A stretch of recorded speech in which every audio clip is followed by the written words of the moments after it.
Hello everyone, and welcome back to Case Models. My name is Greg, and today we are going to be taking a look at the new Lionel USRA Light Pacific and Atlantic coastline. I'm here with Adam Swindell of Swindell Steamworks, and in this video we'll be going over the model's features, a bit of the background history on the prototype, so stick around. Howdy folks, this is Adam Swindell with Swindell Steamworks. So before we actually get onto the review of the model, let's go over some prototype history. So before I actually dive into the history of the model, if anyone recognizes this locomotive or even just the cab number, well, this locomotive actually still exists. This is the engine that stood for many years in the city of Jacksonville, and so let's dive into the actual history. So 1504 was the fifth member of 70 USRA Light Pacifics built by the American Locomotive Company, better known as ALCO. Now, one thing to note here, that this locomotive was not built at the Schenectady shops in New York. This was a product of the Richmond Works of Richmond, Virginia. Originally classed as a P5 and number 497, it was later reclassified as a P5A and renumbered to 1504 in 1920. Designed with 25-inch by 28-inch cylinders and 73-inch driving wheels, these arrangements made the 1504 and sister P5As produce 47,535 pounds of tractive effort, allowing them to hightail 10 to 12 passenger cars at 70 to 80 miles an hour along the ACL main line, also known as the A line, between Richmond, Virginia and Jacksonville, Florida. Their tenders were equipped with coal pushers, more commonly known as stokers, which were operated by steam to push the coal for the firemen shoveling it into the firebox. Even with stokers, these locomotives still had firemen that still hand-fired them.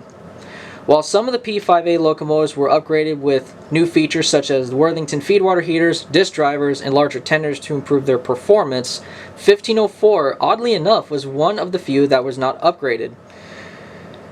In revenue service, 1504 and the P5As were notorious for hauling trains such as the Champion, Dixie Flyer, Florida Special, Everglades Limited, Havana Special, Miamian, Palmetto Limited, Southland, and Southwind passenger trains.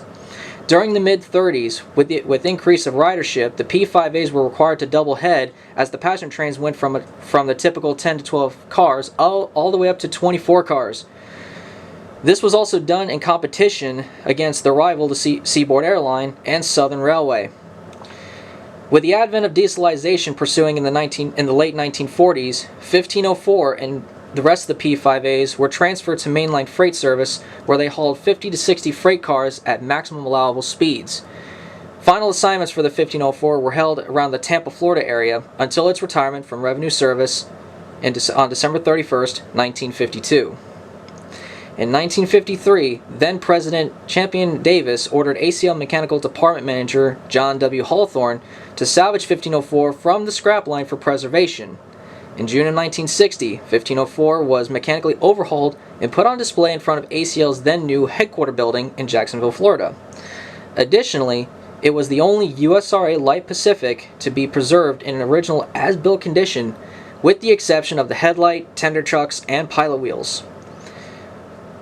Years later, in October of 1986, ACL's successor, CSX, donated 1504 to the Jacksonville City Council, where they relocated it to its new display site in the parking lot of the Prime F. Osborne Convention Center, located at the former Jacksonville Union Terminal. On October 23, 1990, 1504 was designated as a National Historic Mechanical Engineering Landmark by the American Society of Mechanical Engineers. It was renovated twice, once in 1989, second time in 1998. In July 2013, the North Florida chapter of the NRHS launched the Project Return to Glory group to fund a cosmetic restoration of the locomotive, which at this point had been sitting on display with faded paint due to exposure due to the elements. When 1504 was being inspected, it was found that the locomotive was in fair condition, excluding the tender. In late October 2013, the North Florida chapter NRHS received $10,000 from Trains Magazine and an additional $10,000 from CSX Corporation, with a total of $20,000. The cosmetic restoration work would include adding new cab windows, doors, and renovating the headlamp. In July 2015, the Project Return to Glory group volunteers finished cosmetically restoring the locomotive with new paint. On January 23, 2018, 1504 was listed on the National Register of Historic Places. Now for some really nice news. In June 2021, the Jacksonville City Council donated 1504 to the North Florida chapter NRHS, who would eventually sell the locomotive for $50,000 to U.S. Sugar Corporation for use in excursion service on the South Central Florida Express Short Line Railroad in Clewiston, Florida, as part of the USSC's Sugar Express tourist passenger train. In late August of 2021, the locomotive was disassembled from static display and moved to the former Lucy Boiler Company building in Chattanooga, Tennessee, the very same place where Southern Railway Mikado number 4501 was originally restored in the mid-60s. 1504 is currently undergoing an extensive restoration and rebuild performed by FMW Solutions.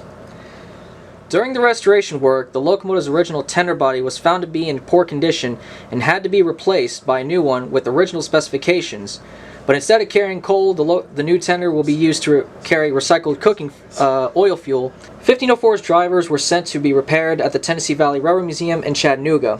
Once it is fully restored to operating condition, 1504 will eventually run alongside ex-FEC number 148, another Florida 462.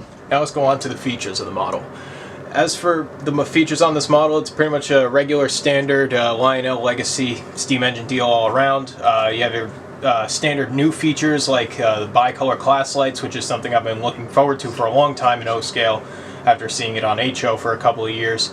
Bluetooth control, legacy control, whistle steam, stack steam, LEDs all around. Seem to be using much brighter LEDs compared to previous steam releases.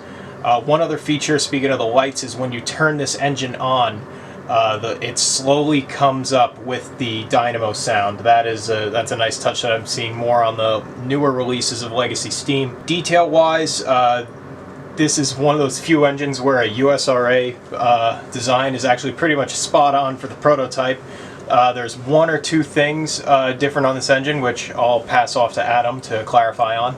So really, the only notable discrepancy in terms of detailing is when I was talking about the history, I mentioned that this engine, that the prototype is equipped with a stoker, and on the tender, which you probably can't see from this angle, but right over here towards the back of the coal bunker, there would be the motor. It's a steam powered motor, but it'd be the motor for the stoker. It is missing. A lot of people don't really care too much if it's there, if it's not. It's one of those little details that it's like, we don't really care. If you really want that detail to be on, I'd imagine it wouldn't be hard to find a brass casting and paint it and modify the tender, modify the detail and slap it on. But if that's the only discrepancy that there is to be on this model, I'm good with that. Yeah, so all around details pretty spot on for this precise prototype. For other schemes that they offered at the time for this engine, which I'm not sure of because I think I skipped this whole catalog to be honest. For ACL, this thing is pretty spot on. Performance wise, we put about, let's say maybe like half an hour to an hour's worth of runtime on it so far. It smokes really well, as you'll see in a bit. Running wise, it's been holding up pretty good. A slight squeak maybe coming out of the valve gear, but everything needs, it just needs to be broken in more, and maybe a drop of light machine oil, nothing out of the ordinary. So all around, detail wise and mechanically, another solid release, and just give it as good marks on my end. I think we've yapped on enough for this video. Without further ado, let's get into a bit of running. I know. The ding.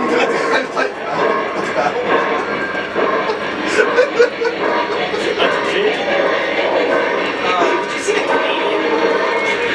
Yeah. Ding.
wraps it up for today's video. If there's anything you liked, please let me know. Anything may have missed, suggestions for the future, so put them down in the comments below. If you'd like to reach out to me on any other social media platforms, I have links down below to both mine and Adam's pages. And hopefully I'll see you in the next one. Cheers.